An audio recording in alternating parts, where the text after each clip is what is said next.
किसी ने ढोंगी तो किसी ने पाखंडी कहा, किसी ने ब्राह्मणवादी तो किसी ने कट्टर हिंदूवादी कहा, किसी ने चमत्कार दिखाकर अंधविश्वास फैलाने का आरोप भी लगाया। हमारे पास हनुमान जी की कृपा है या नहीं? Who are you?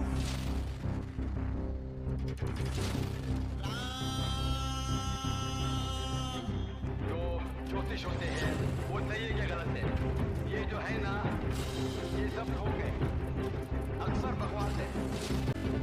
दर दर की गरीबी की ठोकरें खाने के बाद जब पंडित धीरेन्द्र शास्त्री अपनी कठिन तपस्या और अपनी प्रतिभा से सिद्धियां प्राप्त करने के बाद सनातन का भगवा ध्वज पूरी दुनिया में गाड़ रहे हैं, तो इन दोगले मानसिकता वाले ठेकेदार जिन्होंने संविधान को बचाने का ठेका ले लिया है, तो इनकी तकलीफें बढ़ गई। भारत की इस गोदी मीडिया ने भी खूब बढ़ा चढ़ाकर मसाला लगाकर पंडित धीरेन्द्र शास्त्री की एक ऐसी कट्टर छवि प्रस्तुत की, लेकिन ऐसा करना उन लाखों लोगों के साथ अन्याय ही है जो पंडित धीरेन्द्र शास्त्री को अपना आदर्श मानते हैं।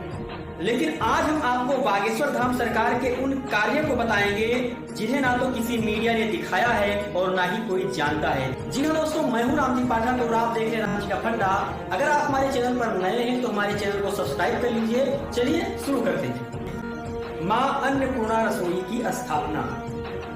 आज से 5 वर्ष पूर्व अपने पिता श्री राम कृपाल गर्ग जी की प्रेरणा से पंडित धीरेन्द्र शास्त्री ने मां अन्नपूर्णा रसोई की स्थापना की। इस रसोई से प्रतिदिन सुबह शाम धाम पर आने वाले लोगों को भोजन प्रदान की जाती है। पिछले 5 वर्षों से प्रतिदिन यहाँ हजारों लोग, चाहे वो किसी भी जात धर्म के हों, निःशुल्क भोजन प्राप्त करते हैं। लेकिन आज तक किसी मीडिया और ठेकेदारों ने इस पर चर्चा नहीं।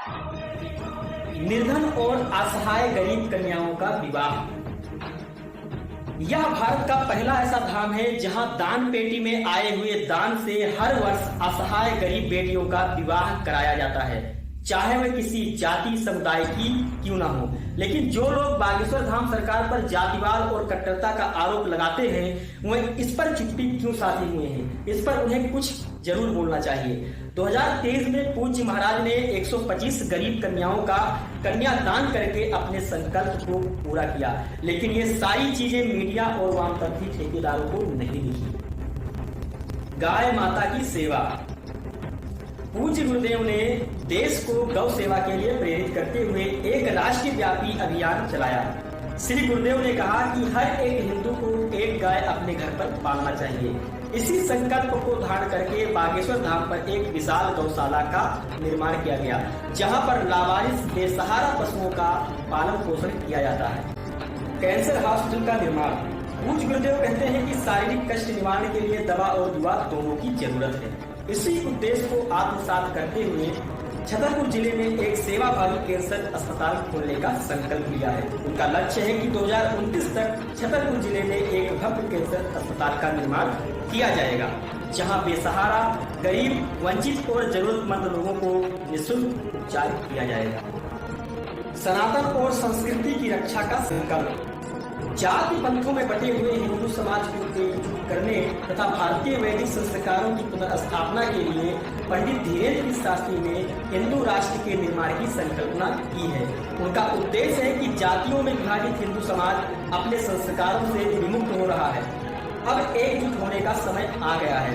आज पूरे भारत में उनकी प्रेरणा से हिंदू राष्ट्र की आवाज बुलंद हो रही है। लेकिन बड़े ही दुख की बात यह है कि हमारी इस गोदी मीडिया ने मानव समाज के लिए किए गए इस महान कार्यों को ना तो जनता तक पहुंचाया और ना ही इसका कभी विश्लेषण किया।